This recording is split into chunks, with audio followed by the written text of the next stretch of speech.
끝까지 믿음을 지키며 기다려요. 51과에서는 하나님의 약속을 받은 우리가 어떻게 끝까지 믿음을 지키며 살아갈 수 있을지 말씀과 함께 나누어 봅니다. 과의 제목과 달달 말씀 요한계시록 22장 7절의 말씀을 확인해 주세요. 1년간 우리는 수많은 하나님의 말씀 속에서 하나님의 약속을 발견할 수 있었어요.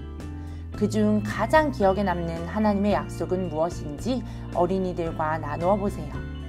아브라함, 요셉, 모세, 사무엘, 에스겔, 마리아, 바울 등등 수많은 인물들을 떠올리다 보면 하나님의 약속이 다시금 생각나게 될 거예요. 그렇다면 성경의 마지막 책 요한계시록을 쓴 요한에게 주신 하나님의 약속은 무엇이었을까요? 성경 이야기에서 요한의 편지를 읽어보세요. 요한은 비록 반모섬에 갇혀 있었지만 하나님께서는 그런 요한에게 천사를 보내셔서 여러 환상을 보여주셨어요. 환상을 본 요한은 힘든 순간에도 믿음을 지키고 있는 그리스도인들을 격려하는 편지를 쓰며 천사를 통해 주신 하나님의 말씀을 전해주었어요. 그건 바로 예수님이 다시 오실 때 말씀을 지키는 자는 복이 있다 하는 것이었죠.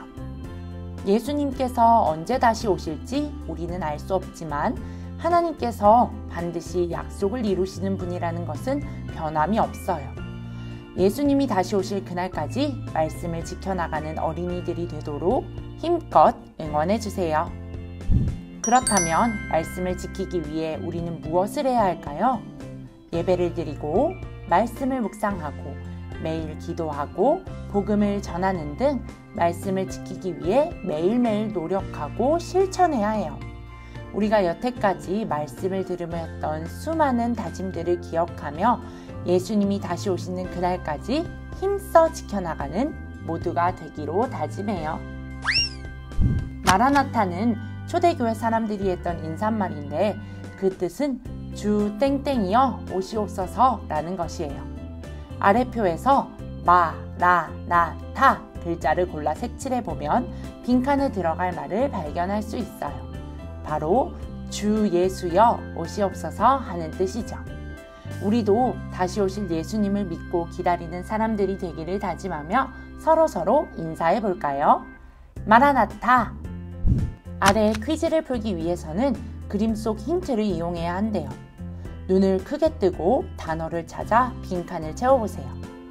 하나님께서는 반모섬에 있는 요한을 찾아오셔서 예수님이 오실 것이니 말씀을 지키는 자는 복이 있다고 말씀하셨어요.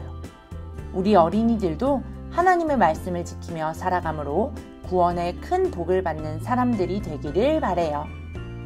성경의 마지막 책인 요한계시록은 어떤 책일지 궁금해를 읽어보세요. 그리고 그 내용 가운데 가장 기억에 남는 부분과 그 이유를 친구들과 서로 이야기해보세요. 요한계시록은 이 세상의 마지막 때에 대해 하나님이 보여주신 환상을 기록한 책이에요. 하나님의 약속이 이루어지는 그 마지막 때를 기대하며 믿음을 지켜나가는 어린이들이 되기로 해요. 사진기 필름 속에 우리가 올 한 해 동안 성경 속에서 만난 여러 사람들이 있어요. 하나님의 약속을 믿고 지켜나갔던 믿음의 사람들이죠. 그중 기억에 남거나 닮고 싶은 사람들에게 표시하고 그 이유를 이야기해보세요. 그리고 마지막 빈칸에 나도 그렇게 하나님의 약속을 믿고 지켜나가는 사람이 되겠다는 다짐의 의미로 자신의 얼굴을 그려 넣어보세요. 마지막으로 다짐문의 예시 중에 내가 지킬 수 있는 약속을 골라 다짐문을 완성한 뒤 돌아가면서 나누어 보세요. 어린이들이 직접 고백한 그 다짐을 마지막 때까지 포기하지 않고 지켜나가기를 소망하며 기도로 과를 마무리해 주세요.